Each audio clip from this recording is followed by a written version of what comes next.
Bonjour à tous. Nous sommes le lundi 1er septembre 2025 et notre ami le colonel Jacques Baud est de retour parmi nous. Bienvenue à nouveau, colonel. Merci beaucoup de m'avoir invité à nouveau. Je suis heureux d'être de retour.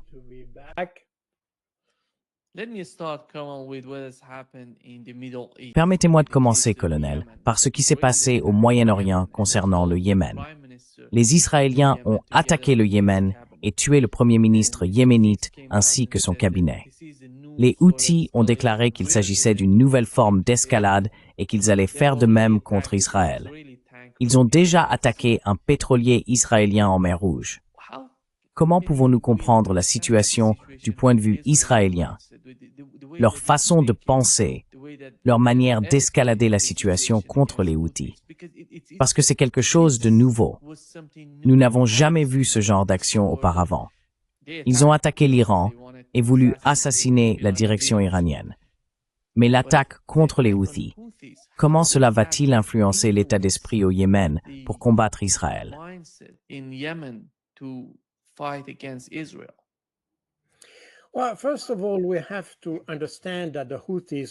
Eh bien, tout d'abord, il faut comprendre que les Houthis ne sont pas un proxy iranien, comme on l'a souvent dit. Les Yéménites sont indépendants, ils sont souverains, et ils ont leur propre politique et leur propre comportement. Ce que l'on constate également, c'est que le Yémen est en fait le seul pays qui a assumé, qui a accepté l'idée de la responsabilité de protéger envers les Palestiniens. J'ai expliqué à plusieurs reprises que la responsabilité de protéger est en réalité un principe des Nations Unies, adopté en 2005, basé sur l'expérience de la guerre du Rwanda, où tout le monde a été témoin du massacre ou du génocide qui s'y déroulait, mais où personne n'a osé ou voulu agir.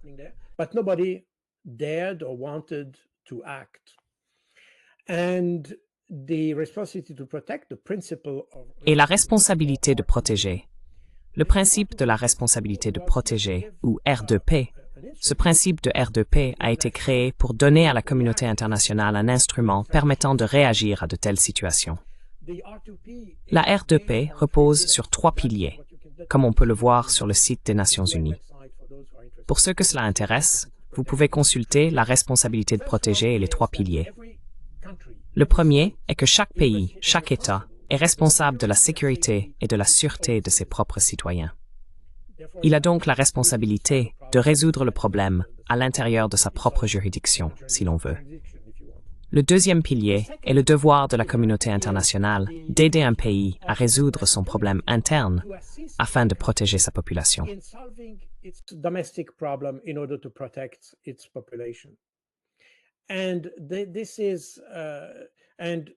Et donc, je vais continuer. Le troisième pilier, c'est que lorsque les 2 premiers piliers échouent, la communauté internationale a l'obligation d'intervenir d'une manière ou d'une autre. Cela peut être politiquement, cela peut être militairement. L'intervention peut prendre différentes formes. Maintenant, si l'on regarde le cas palestinien, Israël est responsable de la protection, c'est très important, est responsable de la protection des Palestiniens, parce qu'Israël est la puissance occupante. Cela s'applique à la fois à la Cisjordanie, à la bande de Gaza, évidemment, mais aussi à d'autres endroits comme le Golan, par exemple. En tant que puissance occupante, Israël est responsable de la sécurité de ces personnes, des personnes occupées. Or, à Gaza, ce n'est évidemment pas le cas.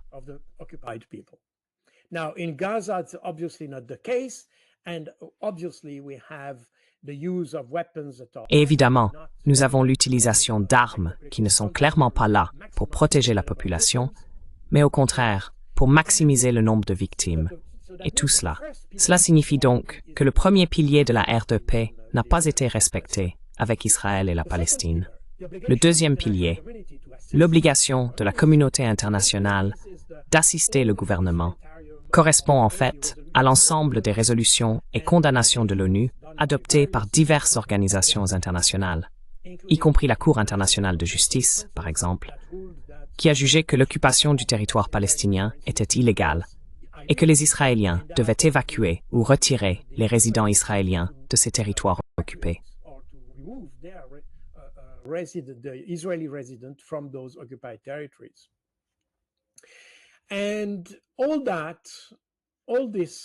Et tout cela, tout ceci, donc le deuxième pilier, a également échoué parce que la communauté internationale, elle a vu les résolutions, mais elle n'a jamais fait d'effort pour que ces résolutions soient appliquées par Israël. Nous en sommes donc maintenant au troisième pilier. Et le troisième pilier, c'est que vous pouvez avoir une intervention. Maintenant, les Yéménites ont décidé de créer un embargo, non, un blocus d'Israël. Je veux dire en mer Rouge, jusqu'à ce qu'Israël accepte un cessez-le-feu, ce qui est un objectif absolument légitime, qui est tout à fait conforme au droit international. Donc toutes les actions des Houthis en mer Rouge sont parfaitement légitimes et même légales, parce que leur but n'est pas de détruire Israël. Leur but est d'obtenir un cessez-le-feu, ce que voulait l'ONU.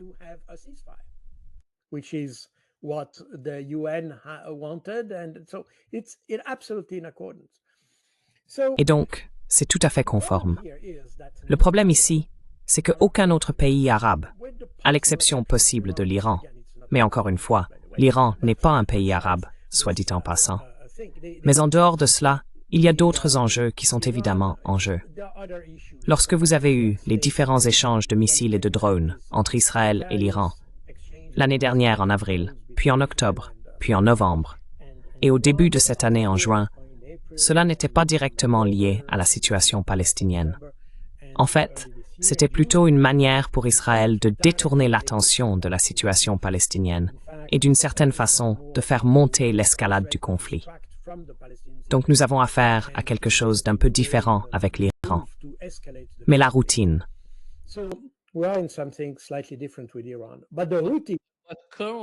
Mais le colonel Netanyahou pense que s'ils peuvent agir contre l'Iran, ils peuvent faire s'effondrer tout l'axe de la résistance. Ils peuvent simplement le détruire.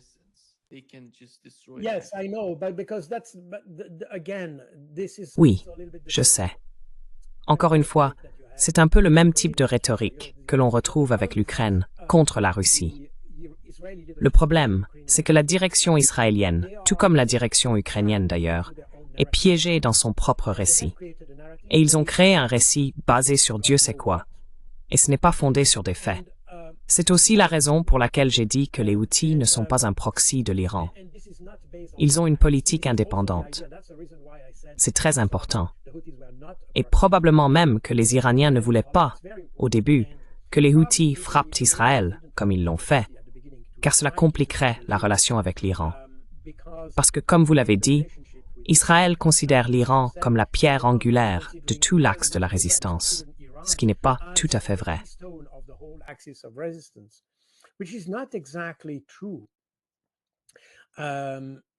Désolé de vous interrompre.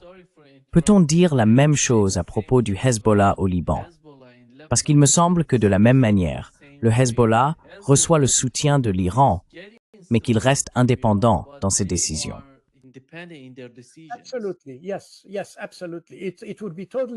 Absolument. Oui, absolument. Ce serait totalement faux de dire que le Hezbollah est un proxy de l'Iran. C'est encore une fois de la rhétorique venant d'Israël. Vous savez, le Hezbollah a été créé après l'invasion israélienne du sud du Liban, en 1982. Le Hezbollah lui-même a été officiellement fondé en 1985, 3 ans plus tard. Et nous avons vu lors des différentes interventions israéliennes au Liban qu'il existe ce réseau de tunnels, de bunkers et de points forts qui ont été construits. Je veux dire, si vous aviez une entité qui voulait attaquer Israël, elle ne compterait pas sur des tunnels et des choses de ce genre. Vous voyez ce que je veux dire? Ces tunnels sont évidemment des structures défensives. Et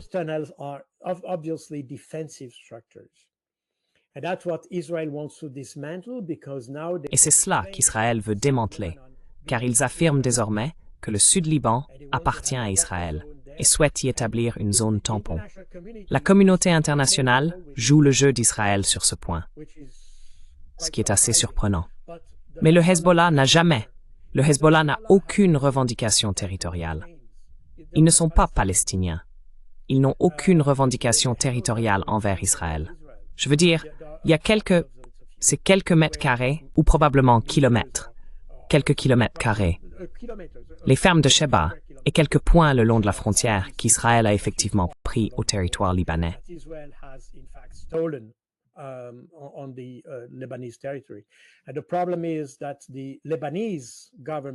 Et le problème, c'est que le gouvernement libanais est trop corrompu et trop faible pour résister aux Israéliens. Et c'est la raison pour laquelle le Hezbollah existe. Ce n'est pas à cause de l'Iran. C'est une structure d'autodéfense, parce que la partie sud du Liban est chiite. Ce sont des Libanais chiites, et ils se défendent eux-mêmes.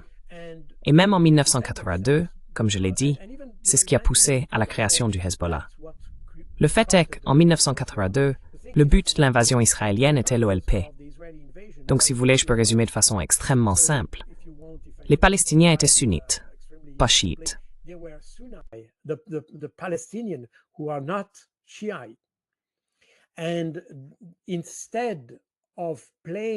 Et au lieu de s'occuper de ces problèmes, parce que les chiites au Liban n'étaient pas satisfaits de la présence de l'OLP, il y avait plus d'1 million de personnes là-bas. Et c'était évidemment un problème, un fardeau pour l'économie locale, un fardeau pour les infrastructures locales, et tout cela.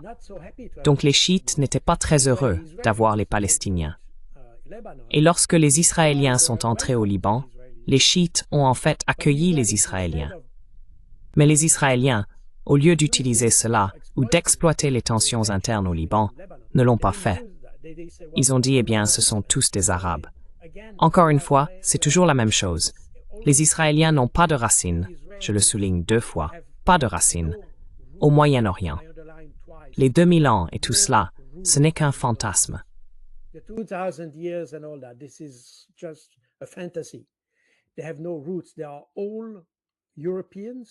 Ils n'ont pas de racines. Ce sont tous des Européens. Ils viennent tous d'Europe centrale, je veux dire d'Ukraine, de Pologne, de République tchèque et de Hongrie. C'est l'origine de l'État israélien, de l'armée israélienne et de tout cela. Donc ces gens-là ne comprenaient rien aux dynamiques sociétales qui existaient. Et pour cette raison, au lieu d'utiliser les chiites au Liban, ils leur ont tiré dessus. Et c'est ce qui a créé le Hezbollah. Et depuis, en fait, le gouvernement libanais n'a jamais été en position de répondre à Israël. C'est le Hezbollah qui l'a fait.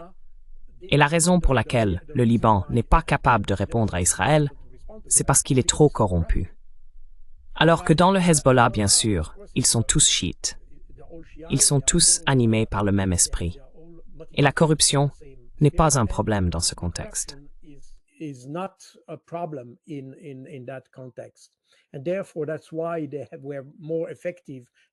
c'est pourquoi ils ont été plus efficaces contre les Israéliens que l'armée libanaise. Mais c'est une organisation défensive. Cela n'a rien à voir avec l'Iran. Il se trouve qu'ils ont reçu le soutien de l'Iran au début des années 80 parce que l'Iran, Khomeini, l'ayatollah Khomeini, voulait déclencher un mouvement, en fait, un mouvement anticolonialiste, qu'il a effectivement lancé, basé davantage sur la religion que sur la politique ou l'idéologie politique. Mais c'était cela. Par conséquent, ils ont reçu le soutien de l'Iran. Mais ce n'est pas. Le Hezbollah est une organisation très libanaise qui a ses propres dynamiques. Ils ont reçu le soutien de l'Iran, mais ils n'appliquent pas la politique ou la ligne politique iranienne. C'est très important. Et avec les Houthis, c'est une chose très similaire.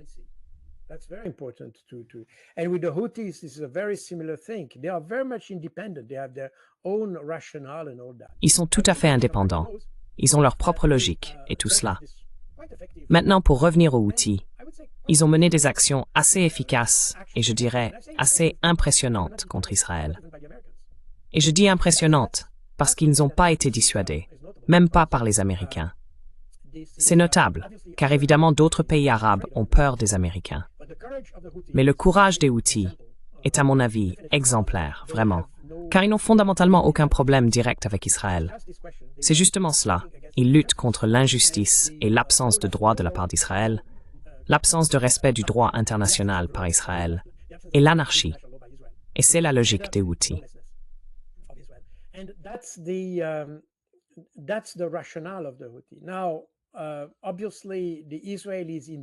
Évidemment, les Israéliens, au lieu d'essayer de trouver une solution au Moyen-Orient, et on voit qu'ils signent des accords qu'ils ne respectent jamais.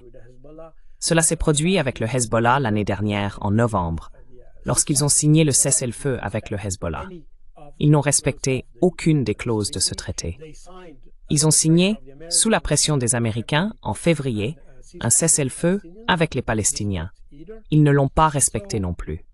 Et puis, bien sûr, lorsque les outils sont entrés en jeu, ils n'ont pas non plus respecté les accords. Donc les Israéliens ont une mentalité qui tend à aggraver les problèmes plutôt qu'à les résoudre. Et maintenant, apparemment, ils ont tué le premier ministre du Yémen, ainsi que certains ministres.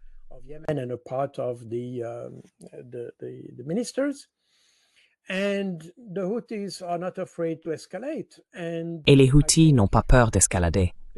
Et je pense que c'est parfaitement légitime. Vous savez, les Houthis ont agi dans l'esprit du droit international, en réalité. Et ils ont fait exactement ce que font les Occidentaux. Je veux dire, quand la politique d'un pays ne nous plaît pas, nous appliquons des embargos ou des blocus ou des choses de ce genre. Pensez à Cuba, pensez au Venezuela, pensez à l'Iran. Je veux dire, nous le faisons. Quand d'autres le font, nous avons tendance à qualifier cela de terrorisme. Vous voyez? Mais en réalité, le mot terrorisme a aujourd'hui perdu toute sa valeur parce que tout le monde l'utilise non pas pour résoudre le problème, mais pour stigmatiser quelqu'un.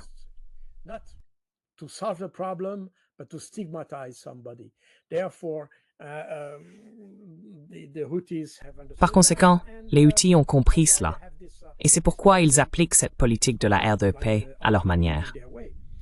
Et cela pourrait mener à une situation où les Houthis pourraient vouloir légitimement, et ils ont dit qu'ils le feraient, tuer Netanyahou ou des membres du cabinet. Ils le feront probablement à un moment donné. Je ne sais pas. Encore une fois, il semble que les Israéliens aient maintenant renforcé les mesures de sécurité pour le gouvernement. Maintenant, ils ont peur. Ils ne sont pas courageux. Les Israéliens n'ont jamais un peuple courageux. Il est facile d'être courageux quand on est plus fort que l'autre, vous voyez. C'est ce genre de courage qui est vraiment démontré.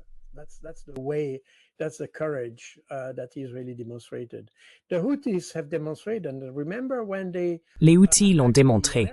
Rappelez-vous lorsqu'ils ont attaqué les Américains et que les Américains ont dû conclure un accord avec eux parce qu'ils se sont rendus compte que les Houthis étaient déterminés à poursuivre le combat et n'étaient pas dissuadés par la présence américaine, malgré toutes les attaques américaines et ce genre de choses. Donc, les Houthis sont courageux. Ce sont des gens courageux. Ils sont prêts à affronter la communauté internationale. Je veux dire la communauté occidentale, pas internationale, juste occidentale. Et évidemment, Israël, au nom de la justice. Et je pense que c'est quelque chose qui, à mon avis, est louable.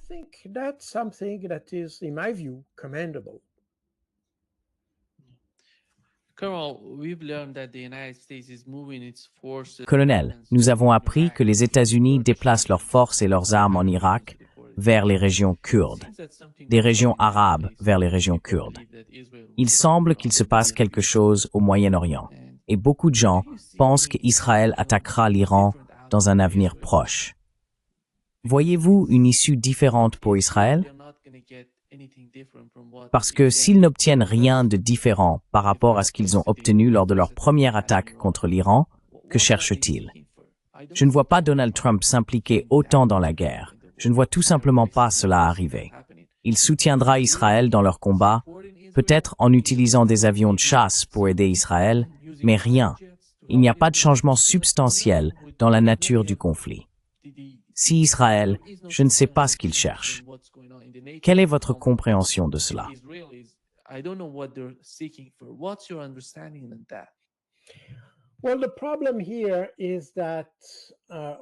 Eh bien, le problème ici, c'est que nous voyons des acteurs irrationnels. Donald Trump n'est pas exactement irrationnel, mais il a une logique erratique, on peut le définir ainsi. Donc, je ne suis pas sûr qu'il ait une véritable stratégie pour aborder les choses, car il a tendance à imposer la Pax Americana, on peut dire. Il essaie, par le biais de sanctions, de tarifs douaniers et de pression militaire, des choses comme ça, d'imposer des solutions.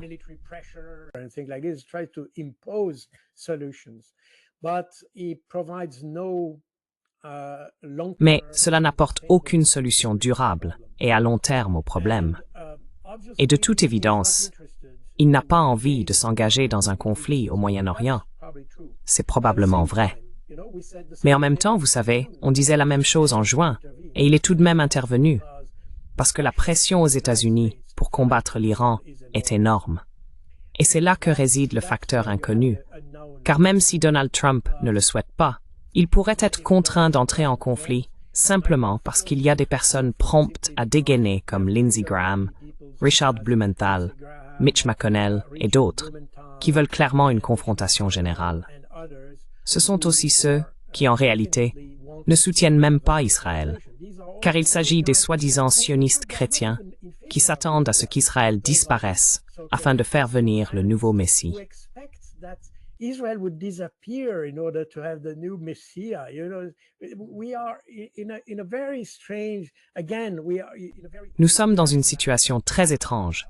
Encore une fois, nous avons affaire à des acteurs irrationnels du côté américain. Irrationnels ou ayant une approche irrationnelle de la rationalité ou une rationalité erratique. Et en Israël, ce n'est probablement pas totalement irrationnel, dans le sens où Netanyahou a une politique de guerre permanente. Il se satisfait simplement de la guerre. C'est en fait une forme de comportement sociopathique. C'est une personne très dangereuse, car il n'a aucune honte à sacrifier sa propre population pour servir ses ambitions personnelles. Et la plupart des Israéliens jouent le jeu avec lui. Soyons clairs. 82% des Israéliens soutiennent la politique de Netanyahou envers les Palestiniens. Il y a donc peut-être 18% de personnes qui sont idéologiquement contre lui. Mais en réalité, on a ici une population et une direction qui sont irrationnelles.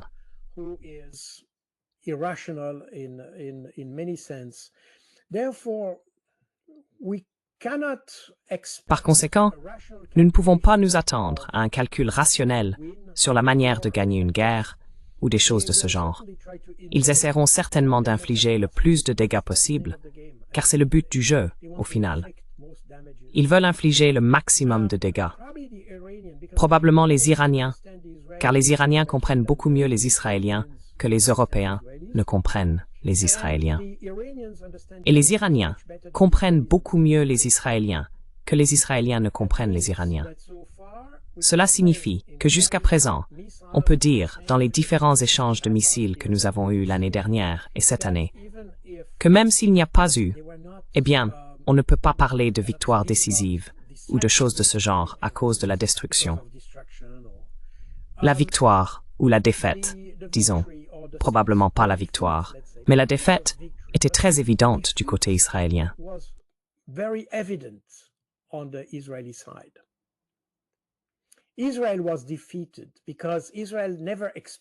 Israël a été vaincu parce qu'Israël n'a jamais imaginé que l'Iran pourrait répondre de manière aussi efficace.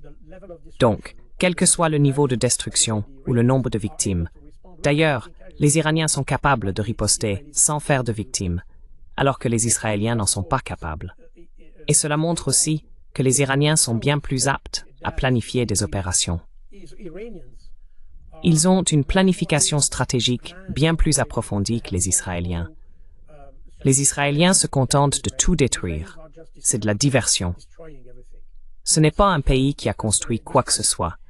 C'est un pays qui détruit depuis qu'il est là. Vous savez, cette idée qu'ils font pousser des plantes dans le désert, ce n'est que de la rhétorique.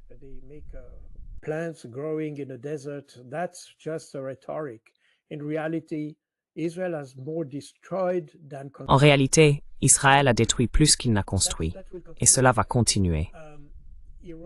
L'Iran comprend qu'il peut s'engager dans une guerre aux effets mesurés, afin, disons, de faire monter la tension, tout en gardant le contrôle de l'escalade. C'est une escalade contrôlée, si vous voulez. Israël n'a pas cette idée. Ils frapperont partout et ne seront pas capables de contrôler l'escalade. Ils n'ont pas une approche stratégique, ils ont plutôt une approche tactique du conflit, qui a des dimensions stratégiques, mais qui n'est pas stratégique en soi. Et c'est exactement ce que nous pourrions avoir maintenant. Les Iraniens comprennent les Israéliens. Ils comprennent que les Israéliens ne cesseront certainement pas leur tentative de détruire l'Iran ou la direction iranienne, ou quoi que ce soit en Iran, en juin.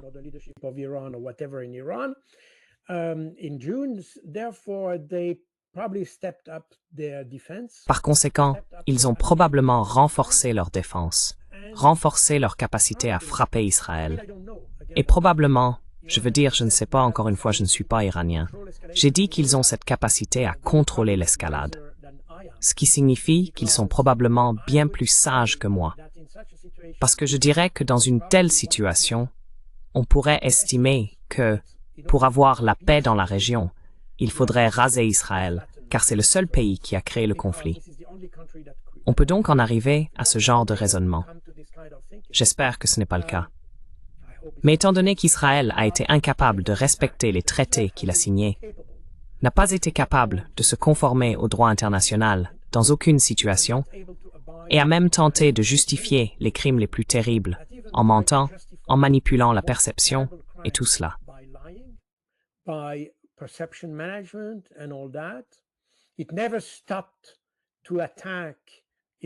Elle n'a jamais cessé d'attaquer ses voisins. Récemment, un ministre israélien a déclaré que la Jordanie appartenait à Israël. Ils ont dit récemment que le sud du Liban appartenait à Israël. Ils ont dit à la Syrie que la Syrie appartenait à Israël. Il arrive un moment où, si l'on additionne tout cela, on en vient à la conclusion que la seule façon d'arrêter un ennemi irrationnel est de le détruire complètement. Si l'on introduit dans l'équation la possibilité de rationaliser le dialogue, ce n'est probablement pas la solution. Et en fait, tous ceux qui ont essayé de rationaliser le dialogue avec Israël, surtout Yasser Arafat, par exemple, à la fin des années 80 et dans les années 90 avec les accords d'Oslo et tout cela, ont tenté d'avoir une relation rationnelle avec Israël. Il a dit que cela ne fonctionne pas. Israël n'a jamais respecté ce qu'il a signé.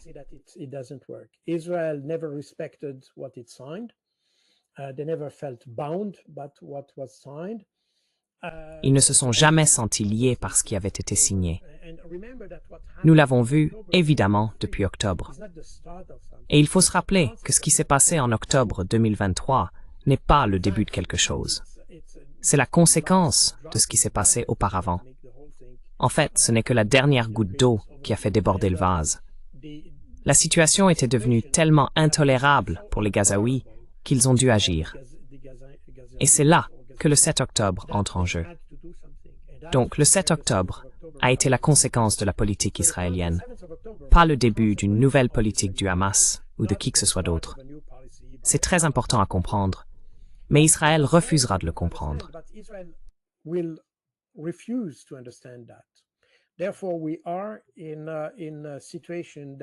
Par conséquent, nous sommes dans une situation que l'on ne peut pas résoudre avec des arguments rationnels. Et je pense qu'aujourd'hui, beaucoup de gens le comprennent. Cela est devenu très évident à la façon dont les Israéliens ont tenté de résoudre le problème à Gaza. Je pense que les Iraniens l'ont compris. Maintenant, comment ils réagiraient si Israël était détruit? C'est enfin, je ne peux pas imaginer que les Américains ne feraient rien si Israël était détruit, pour être honnête. Malgré tout ce que Donald Trump a dit, et son intention de ne pas s'engager dans de nouveaux conflits et des choses de ce genre, je pense que si l'Iran répond massivement à Israël, les Américains essaieront de réagir.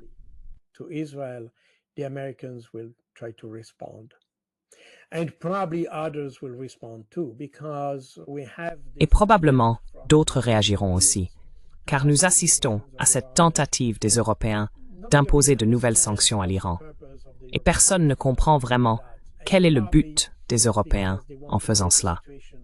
C'est probablement parce qu'ils veulent créer une situation qui leur donne une bonne raison d'intervenir militairement, et des choses de ce genre. Et c'est probablement vrai d'ailleurs, je ne sais pas, mais c'est probablement vrai. Nous sommes donc dans une situation extrêmement dangereuse, parce qu'elle est guidée par l'irrationalité de la direction israélienne.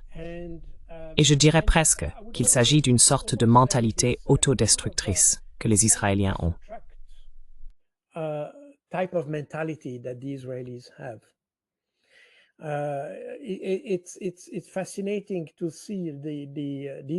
Il est fascinant de voir que les Israéliens, en fait, après l'échange récent de missiles que nous avons eu en juin, certains responsables israéliens ont déclaré qu'ils s'attendaient à 5000 morts en Israël.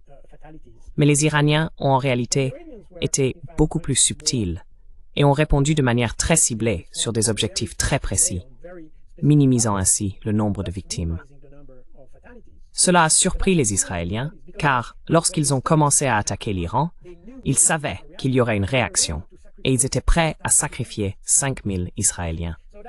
Cela indique donc que la direction israélienne est extrêmement irrationnelle.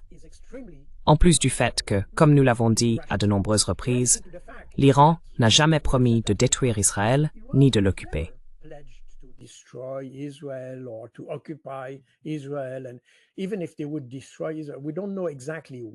Et même s'ils devaient détruire Israël, nous ne savons pas exactement pourquoi. Vous voyez, il n'y a en fait pas de véritable problème. Je veux dire, à part l'accusation de Netanyahou, qui affirme que l'Iran possède une arme nucléaire, ce qui, soit dit en passant, pourrait aussi s'appliquer au Pakistan ou à l'Inde. Nous savons que l'Iran n'en a pas, mais Netanyahou prétend qu'ils en ont une. Pourquoi cela poserait-il plus de problèmes avec l'Iran qu'avec d'autres? Le problème ici aussi, et c'est là qu'on a une sorte de réaction en chaîne, c'est que la raison pour laquelle Netanyahou prend l'Iran comme son meilleur ennemi, c'est parce que l'Iran est déjà l'ennemi des États-Unis. Si les États-Unis entretenaient de bonnes relations avec l'Iran, cela enlèverait toute raison à Israël d'attaquer ou de formuler des accusations contre l'Iran. Mais pour les Américains, depuis 1979, lorsque l'ambassade américaine a été occupée par ses étudiants, cela a été l'ultime, humiliation pour les Américains.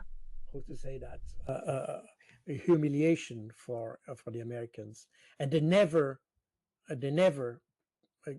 ils n'ont jamais pardonné cela. Et donc les Américains, je veux dire, l'Iran restera un ennemi. Les Américains n'ont pas réussi à rationaliser toute cette affaire. Encore une fois, nous sommes aussi en Amérique, pas seulement, je veux dire, on a parlé de Trump, mais même avant lui, il n'y a jamais eu d'approche rationnelle du conflit avec l'Iran.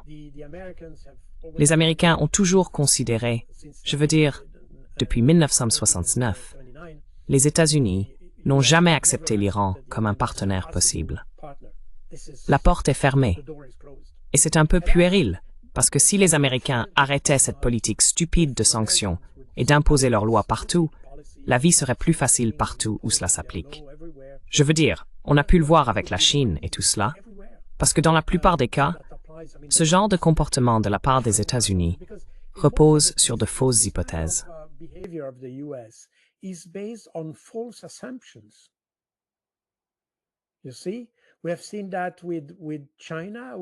Vous voyez, nous avons vu cela avec la Chine, nous avons vu cela avec la Russie, nous avons vu cela avec l'Iran, et nous voyons que tout cela repose sur des hypothèses totalement fausses. Je veux dire, l'idée que l'Iran possède une bombe nucléaire, même les services de renseignement américains disent qu'il n'y a pas de bombe nucléaire en Iran. Vous avez le président qui dit « Je me fiche de ce que disent les renseignements. Eux, ils le font. » C'est au-delà du rationnel. Je veux dire, comment un État moderne peut-il être aussi irrationnel? On revient au Moyen-Âge avec ces gens-là. Ils ont une façon de penser totalement irrationnelle. J'ai mentionné Trump, j'ai mentionné McConnell et d'autres. Tous ces types, ils prétendent être inspirés par Dieu. Point final. Ils se sentent inspirés par Dieu, mais je ne suis pas sûr que Dieu serait d'accord pour détruire un pays. Mais ça, c'est un autre sujet.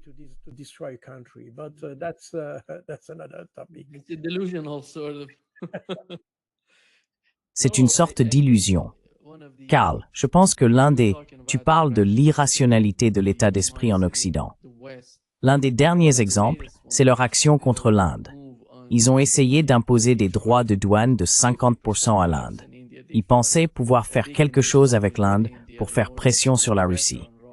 Le nouveau sommet, le sommet de l'OCS, montre une réalité totalement différente de ce qui se passe.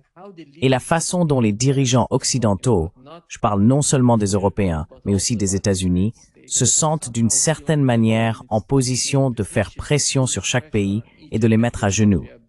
Mais il ne semble plus que ce soit le cas. On voit Poutine, Xi et Modi se rassembler Et la façon dont ils se parlent, c'est une toute autre ambiance, ce qui se passe. Et je ne sais pas si l'Occident comprend ce qui se passe là-bas.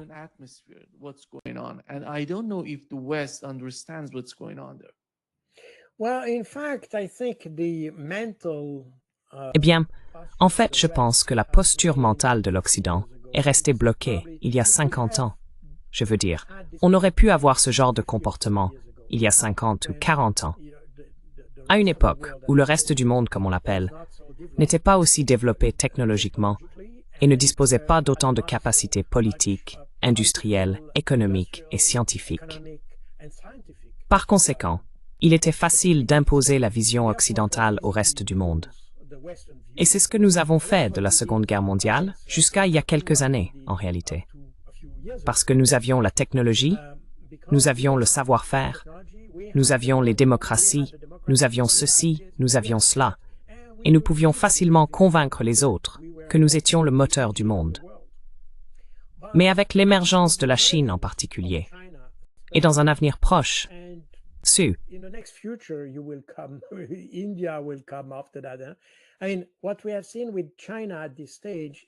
veux dire, ce que nous avons constaté avec la Chine à ce stade, c'est que la Chine est devenue le moteur du monde. Après la Seconde Guerre mondiale, le monde occidental dépendait beaucoup des États-Unis, économiquement, mais aussi industriellement, et ainsi de suite. Aujourd'hui, le monde, pas seulement le monde occidental, mais le monde entier, dépend de la Chine à bien des égards. Nous avons évoqué les terres rares et tout cela, mais aussi la recherche et le développement, et ainsi de suite. En plus de cela, nous avons observé depuis le début des années 2000 en Occident un comportement extrêmement irrationnel, faire la guerre partout dans le monde, au Moyen-Orient et ailleurs, et toutes ces guerres qu'ils ont perdues. Je pense qu'il est important de le mentionner. Ils se sont engagés dans des guerres qu'ils ont perdues.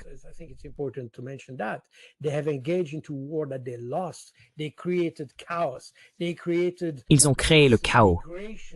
Ils ont créé cette migration qui est aujourd'hui un problème en Occident. Mais cela a été créé par les mêmes personnes qui voulaient intervenir en Syrie, en Afghanistan et dans des endroits comme cela. Je veux dire, les Britanniques se plaignent aujourd'hui parce qu'ils ont trop d'immigration. Les Allemands se plaignent. Où vont les migrants qui posent problème aujourd'hui? D'où viennent-ils? Je veux dire, ils viennent d'Afghanistan, ils viennent de Syrie. Ils viennent de tous les pays qu'ils ont essayé d'envahir, qu'ils ont essayé de déstabiliser, qu'ils ont essayé de détruire. Et maintenant, parce que la vie est impossible dans les pays où nous sommes intervenus, la vie est impossible. Les gens viennent donc là où la vie est possible, c'est-à-dire en Occident.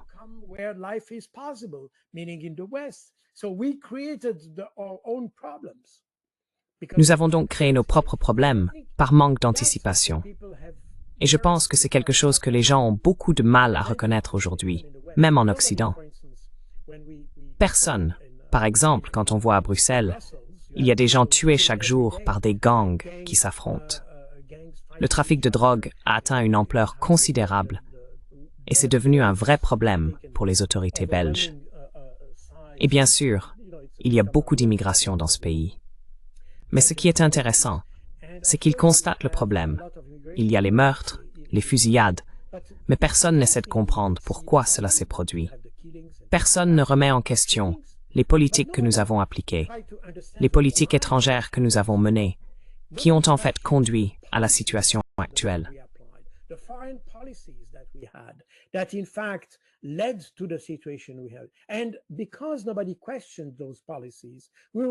Et comme personne n'a remis en question ces politiques, nous les répétons. Parce qu'il n'y a pas d'approche autocritique de ces politiques étrangères, nous les répétons constamment. Nous continuons d'essayer de déstabiliser des peuples. Et aujourd'hui, ce que nous, en Europe, sommes incapables d'identifier, d'expliquer et de résoudre, le reste du monde l'a parfaitement compris. Et donc, ils essaient de prendre leur distance avec l'Occident, parce que l'Occident est devenu toxique. Nous sommes devenus toxiques pour le reste du monde. Et c'est ce qui motive, en fait, les dynamiques que nous avons observées au sein des BRICS, de l'OCS, l'Organisation de coopération de Shanghai, comme vous venez de le mentionner, puisqu'ils clôturent justement leur réunion aujourd'hui, je crois, en Chine. They are just closing their meeting today, I think, in China. In any case, En tout cas, ces dynamiques sont portées par des pays comme la Russie, la Chine et l'Inde, qui possèdent des économies très dynamiques et performantes. Ils investissent beaucoup d'argent dans la recherche et le développement. Ils développent de nouvelles technologies et en fait, ils mettent au point des technologies que nous ne sommes plus capables de développer en Occident. Vous voyez, l'Asie du Sud-Est est désormais l'endroit où la plupart des logiciels sont développés. Dans le domaine des semi-conducteurs, la région leader est maintenant la Chine. J'inclus Taïwan, car elle fait officiellement partie de la Chine. I include Taiwan, but because it's part of China formally. But in any case, even Taiwan understands that. Mais de toute façon, même Taïwan comprend que son intérêt n'est plus de jouer le jeu avec les États-Unis. Et quand on voit les problèmes que TSMC rencontre pour construire ses usines de production en Arizona, aux États-Unis, je veux dire, ils ont l'impression que c'est juste un investissement pour rien. Donc, le projet ne fonctionne pas très bien à ce stade. Et probablement, à un moment donné, et on le voit déjà à Taïwan même, beaucoup de gens remettent en question cette idée d'indépendance et tout cela. Et finalement, au bout du compte, ils entretiennent de bonnes relations avec la Chine. Ils ont beaucoup d'échanges commerciaux avec la Chine continentale, je veux dire. Alors, pourquoi devraient-ils chercher des sujets et des motifs de confrontation si tout fonctionne bien, vous voyez?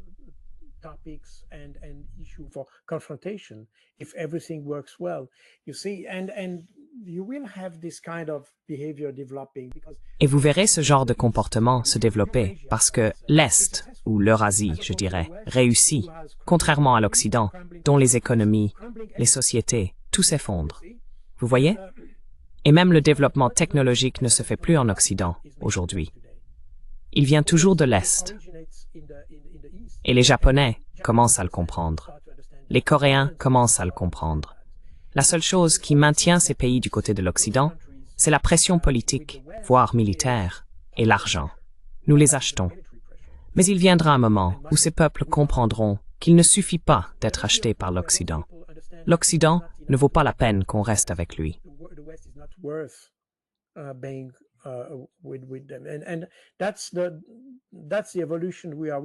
Et c'est cette évolution que nous sommes en train de vivre. Le problème ici, c'est qu'il s'agit d'une évolution normale, car en effet, la Chine a toujours été, toujours dans l'histoire, un leader dans le développement technologique. Ils ont inventé le papier bien avant l'Europe. Ils ont développé l'artillerie et les explosifs bien avant l'Europe, et ainsi de suite. Donc la Chine a toujours été un lieu d'innovation. Cela n'a pas toujours été, disons, médiatisé ou même compris en Occident, mais en Orient, c'est bien connu. Quoi qu'il en soit, il est normal que la Chine retrouve la position qu'elle occupait autrefois, et c'est ce que vous observez aujourd'hui. Le problème ici, c'est que l'Occident n'a pas su anticiper cela, n'a pas su identifier la montée de ces puissances, et a agi comme si cela n'arriverait jamais.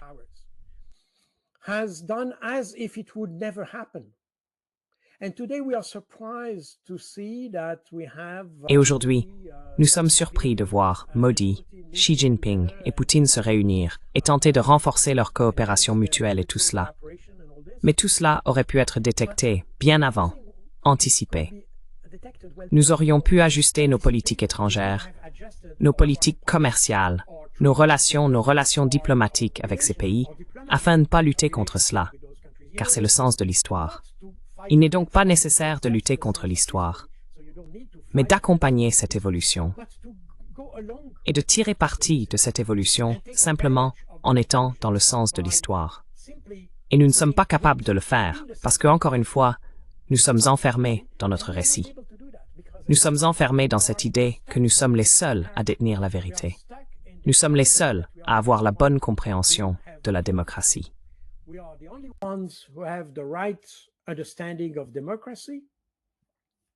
Et il est très intéressant de constater que lorsqu'on regarde, il existe une organisation allemande, une ONG ou un groupe de réflexion, je ne me souviens plus exactement, En tout cas, chaque année, ils réalisent une enquête sur l'indice de perception de la démocratie. Et en 2022, ce que l'on observe, c'est que le pays où l'indice de perception était le plus élevé, je veux dire, l'indice de perception est calculé comme la différence entre la perception des individus qui souhaiteraient vivre en démocratie et la manière dont ils estiment que la démocratie est pratiquée dans leur pays. Et lorsque l'on calcule le delta entre ces deux opinions, on obtient le DPI, l'indice de perception de la démocratie. Cela signifie que lorsque l'écart est le plus faible entre ce que l'on considère comme une démocratie parfaite et ce que l'on ressent dans son pays, le DPI est le plus élevé.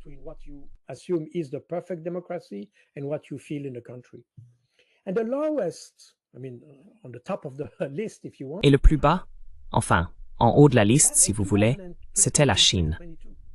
En 2022, comme je l'ai mentionné dans un de mes livres, le niveau perçu de démocratie le plus élevé était en Chine. Voilà. C'est là que les gens ressentaient le moins d'écart entre ce qu'ils attendent de la démocratie et ce qu'ils reçoivent du gouvernement. Juste après, il y avait la Suisse. Ce n'est pas vraiment une surprise, car évidemment le système fonctionne différemment. Mais elle était deuxième, même pas première. Et bien plus bas, on trouvait des pays comme la France, l'Allemagne, la Belgique, etc. C'est fascinant. C'était en 2022. Cela a peut-être changé, car encore une fois, cela change probablement chaque année. Mais en 2022, la Chine était le pays où la perception de la démocratie était la plus élevée au monde.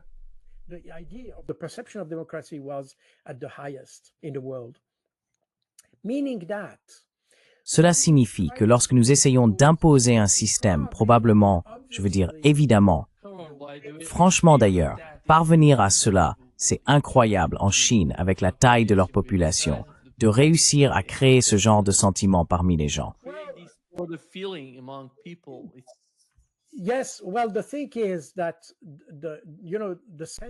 Oui. Eh bien, le fait est que, vous savez, le sens de la démocratie est évidemment, lorsqu'on regarde le mot démocratie, on a tendance à le comprendre comme un système où il y a l'état de droit, avec une prise de décision qui repose largement sur la population, et tout cela. Donc en Suisse, par exemple, nous votons pour tout. Nous votons pour nos impôts. Nous votons pour tout. Par conséquent, les décisions prises au niveau du gouvernement devraient refléter l'opinion de la population.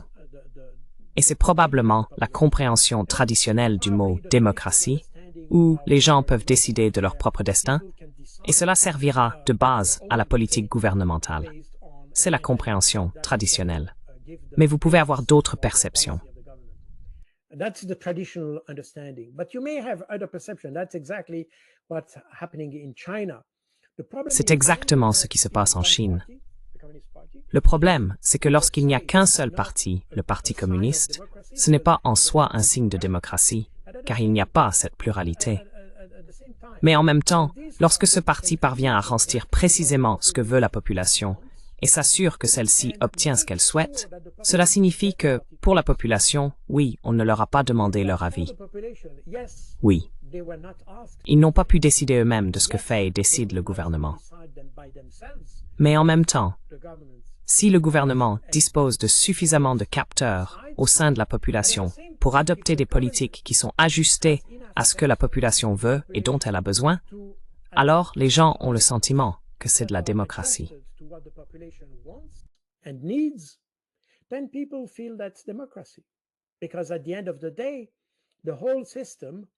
Parce qu'au final, tout le système fonctionne en accord avec ce que les citoyens attendent. C'est donc une approche différente de la démocratie. Mais cela exige, évidemment, que l'on ait un gouvernement extrêmement sage, un système de partis unique extrêmement sage. Il y a beaucoup de conditions à remplir. Et apparemment, cela fonctionne en Chine. Si l'on adopte un point de vue académique, cela ne ressemble pas à une démocratie. Et je ne dis pas que c'en est une. Mais la perception du peuple, c'est que c'est démocratique, parce que tous leurs besoins et exigences sont satisfaits par le gouvernement. Donc il n'y a rien à reprocher.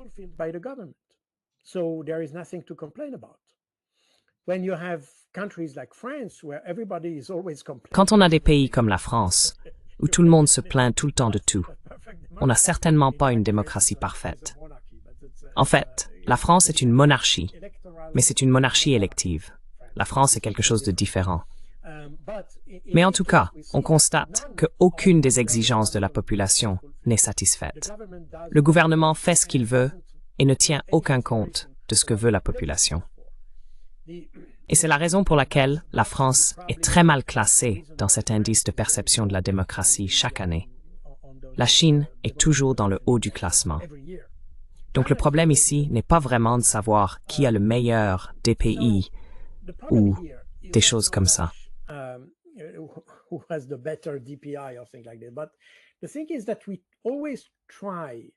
Mais le problème, c'est que nous essayons toujours d'enseigner aux gens comment ils devraient être. Vous voyez, nous n'arrivons pas à accepter le fait que les Chinois sont probablement heureux tels qu'ils sont. Vous comprenez? Et cela, je pense, est très important. Au bout du compte, ils n'ont peut-être pas le système parfait, mais s'ils sont satisfaits de ce système, pourquoi devrions-nous intervenir pour le changer? C'est ça, le problème. Et encore une fois, je dis très souvent cela à mes collègues français aussi. Je dis, eh bien, en tant que Suisse, si je regarde la France est une dictature. Si je la regarde avec des yeux suisses, elle n'a aucune des caractéristiques que l'on attendrait d'une démocratie.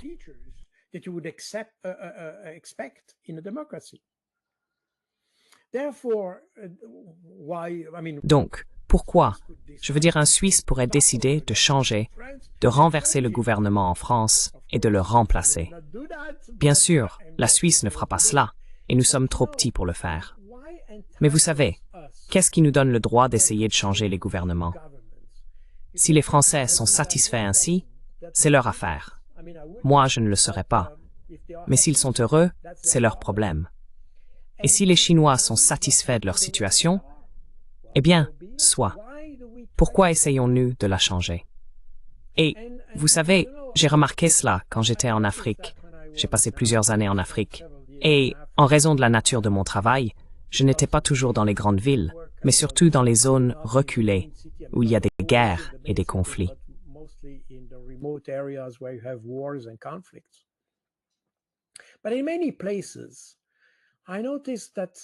Mais dans de nombreux endroits, j'ai remarqué que les communautés peuvent vivre très paisiblement. Et il existe des systèmes, au niveau communautaire, qui sont très éloignés de ce que nous attendons d'une démocratie idéale. Mais ils sont heureux ainsi. Et parfois, on peut se demander, qui suis-je pour essayer ou vouloir changer cela? Ils ont leur propre mode de vie. C'est ainsi qu'ils ont été éduqués. C'est comme ça que ça fonctionne. C'est comme ça qu'ils interagissent. Pourquoi devrions-nous essayer de changer cela? Même le modèle suisse, qui pourrait être considéré comme probablement imparfait, mais disons un bon système pour la démocratie, n'est probablement pas applicable.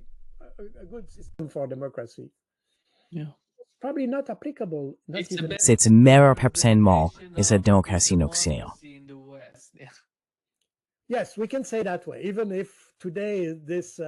Oui, on peut le dire ainsi. Même si aujourd'hui cette démocratie n'est plus ce qu'elle était. En tout cas, disons que c'est une bonne approche de la démocratie. Mettons-le comme ça. Mais cela résulte aussi d'une culture. C'est le fruit de notre histoire. C'est le résultat de l'éducation. C'est le résultat des comportements. Vous savez, les Suisses ont tendance à être pacifiques. Nous n'essayons pas de provoquer les gens ou de penser de cette façon. Et donc, nous acceptons d'autres langues. Nous vivons avec 3 langues nationales. Même en Belgique, 2 langues, c'est presque impossible. Ils sont antagonistes, même avec seulement 2 langues. En Suisse, nous en avons 3, voire 4, je pourrais dire, et nous pensons pouvoir vivre paisiblement avec cela. Nous nous comprenons, nous apprenons, nous comprenons, je veux dire sémantiquement, linguistiquement, mais aussi nous comprenons les gens intellectuellement. Linguistically, but also we understand intellectually people. We accept different understanding, different culture. Nous acceptons différentes compréhensions, différentes cultures. C'est l'histoire. Ce serait une illusion d'exporter le modèle suisse en France, par exemple. Cela ne peut pas fonctionner. Vous voyez, lorsque je parle avec mes collègues français et italiens, et que je dis que dans l'armée suisse, la Suisse n'a pas d'armée professionnelle. Nous avions donc tout notre équipement militaire, y compris le fusil, l'armement et les munitions, à la maison.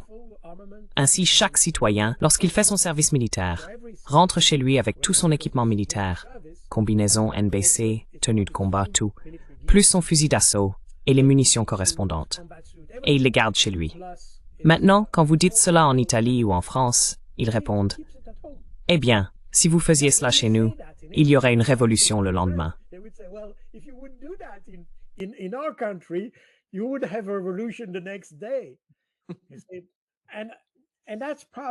Et c'est probablement vrai d'ailleurs, car tout cela est le résultat d'une culture. Ce que je veux dire par là, ce n'est pas que les Suisses sont parfaits, mais que c'est le fruit d'une histoire et d'une culture. Et chaque pays a sa propre culture et son histoire. Ils y sont habitués.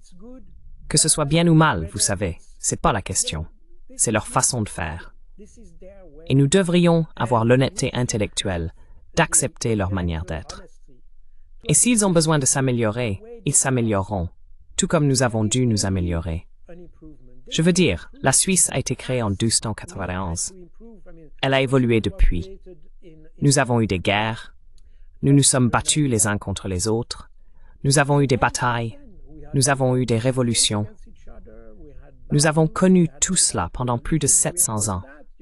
Et nous avons ce pays aujourd'hui, comme cela s'est produit dans d'autres pays.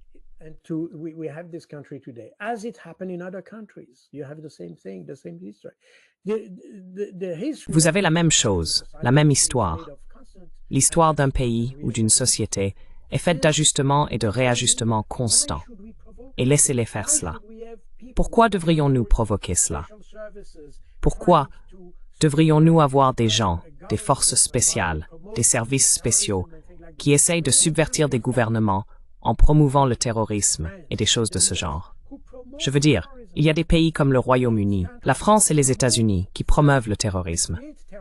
Ces pays promeuvent, financent et créent le terrorisme, sans même parler d'Israël, car c'est presque un synonyme quand on en parle. Mais pourquoi cela? Pourquoi en avons-nous besoin? Tous ces pays, quel que soit leur type de gouvernement, seraient très heureux de commercer avec nous. Et où est le problème? Pourquoi devrions-nous avoir un problème à commercer avec le pays X, X ou Z, quel que soit le gouvernement qu'ils ont?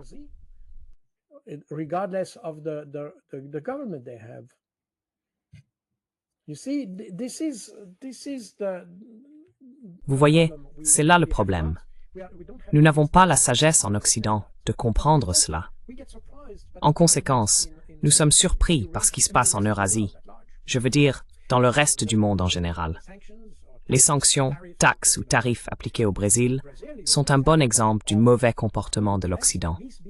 Simplement à cause d'un problème interne au Brésil, les États-Unis imposent des sanctions et des tarifs. Et il en va de même pour l'Inde.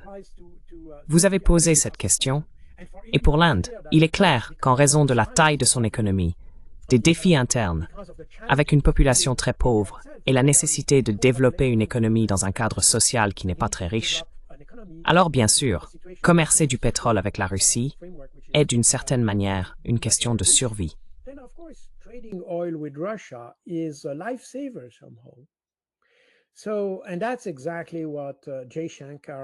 Et c'est exactement ce que Jaishankar a expliqué récemment. Il a dit, eh bien, si cela ne vous convient pas, allez simplement ailleurs. Cela nous est égal. Nous avons nos priorités nationales. Nous élaborons nos politiques intérieures. Nous voulons nous développer nous-mêmes et nous entretenons nos relations avec la Russie ou d'autres en fonction de ces priorités. Maintenant, qui êtes-vous, l'Occident, pour nous imposer des partenaires commerciaux ou des prix pour les matières premières, le pétrole et ce genre de choses? Vous savez, c'est une arrogance occidentale qui rappelle le vieux passé colonial que nous avons connu lorsque nous sommes encore, nous restons dans cette situation où l'Occident décidait de tout partout. Ce n'est plus la voie à suivre. Encore une fois, nous sommes désormais dépassés par la Chine dans presque tous les domaines.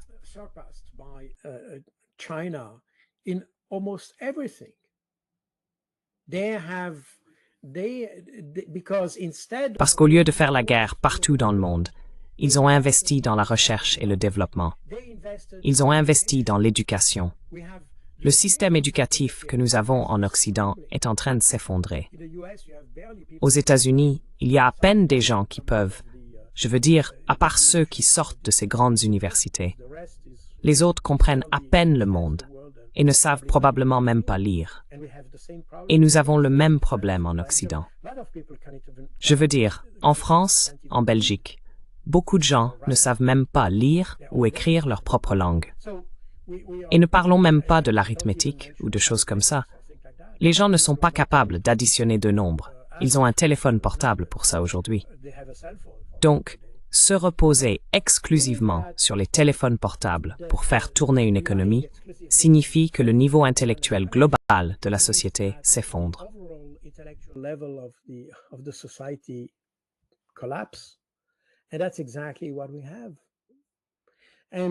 Et c'est exactement ce que nous avons.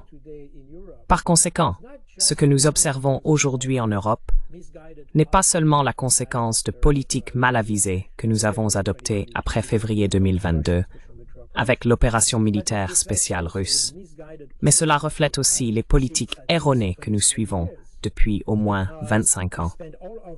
Car nous avons dépensé tout notre argent à faire la guerre partout dans le monde pour rien. Je veux dire, pour déstabiliser des sociétés. Et aujourd'hui, nous en payons le prix. Regardez la Suède. Regardez l'Allemagne. L'Allemagne, vous savez, quand Angela Merkel, lorsqu'il y a eu ces événements en Syrie qui ont en fait été créés par l'Occident, car nous avons créé cette situation en Syrie, en déstabilisant le gouvernement syrien, et tout cela, provoquant ainsi tout ce flux de réfugiés que nous avons connu en 2015, 2016, et ainsi de suite.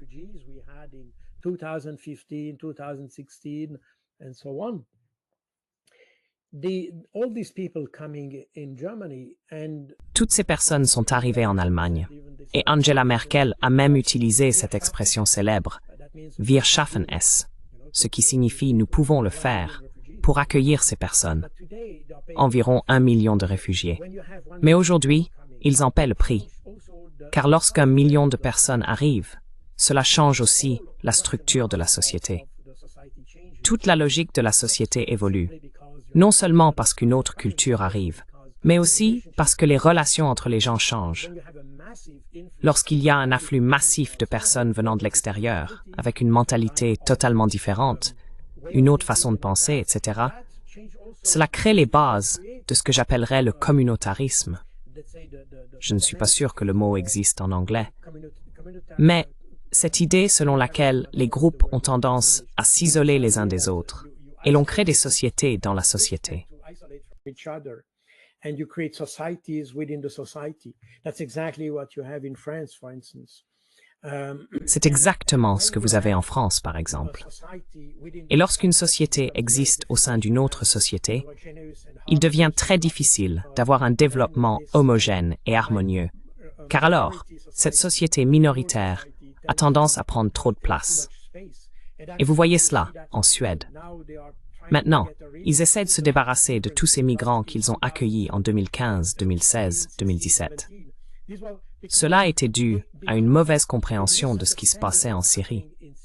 En fait, ce qu'ils ont reçu dans ces pays, je veux dire l'Allemagne, la Suède, etc., c'étaient les extrémistes. Ce sont ces personnes qui ont alimenté les djihadistes, qui étaient pourchassés par le gouvernement syrien.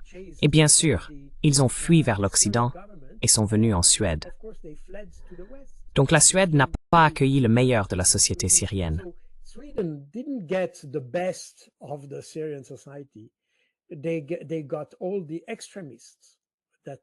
Ils ont récupéré tous les extrémistes qui n'étaient pas disposés à rester en Syrie parce qu'ils y étaient menacés.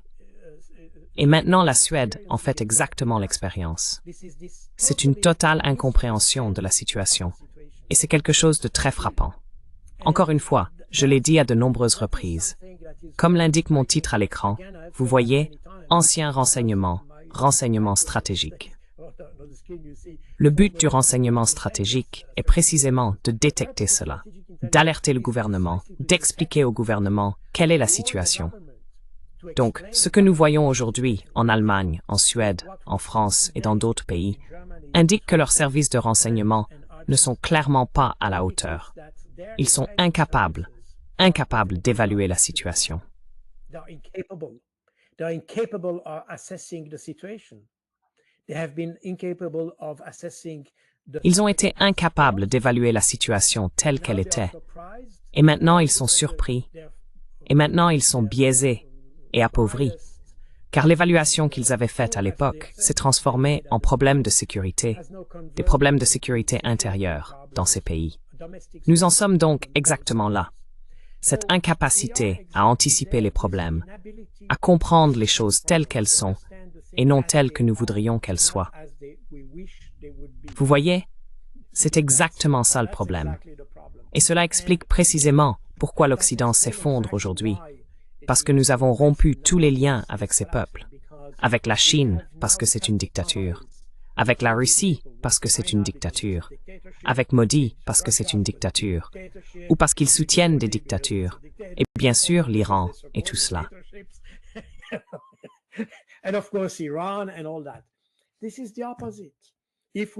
C'est tout le contraire.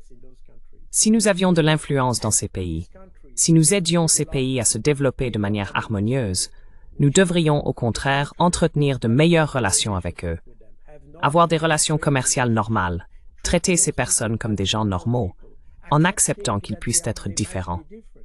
Et s'ils ont besoin de changer, ils changeront. Les gens ne sont pas stupides. Je veux dire, vous venez d'Iran. L'Iran a une population qui a toujours été traditionnellement très tournée vers l'Occident. Mais maintenant, ils détestent les Occidentaux parce que les Occidentaux essayent toujours de perturber et de détruire le pays.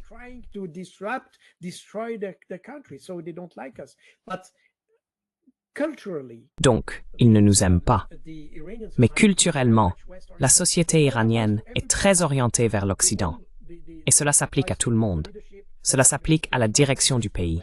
Ils ne sont pas opposés à l'Occident. Mais puisque l'Occident essaie constamment de renverser le gouvernement, de détruire et de soutenir Israël aveuglément dans des politiques que personne ne peut expliquer, car personne ne peut expliquer pourquoi Israël voudrait détruire l'Iran. Il n'y a aucune explication rationnelle à cela, mais nous restons attachés à ces idées. Nous continuons à soutenir Israël dans des politiques irrationnelles, et par conséquent, nous ne sommes pas capables de comprendre comment ces sociétés évoluent, en particulier la société iranienne.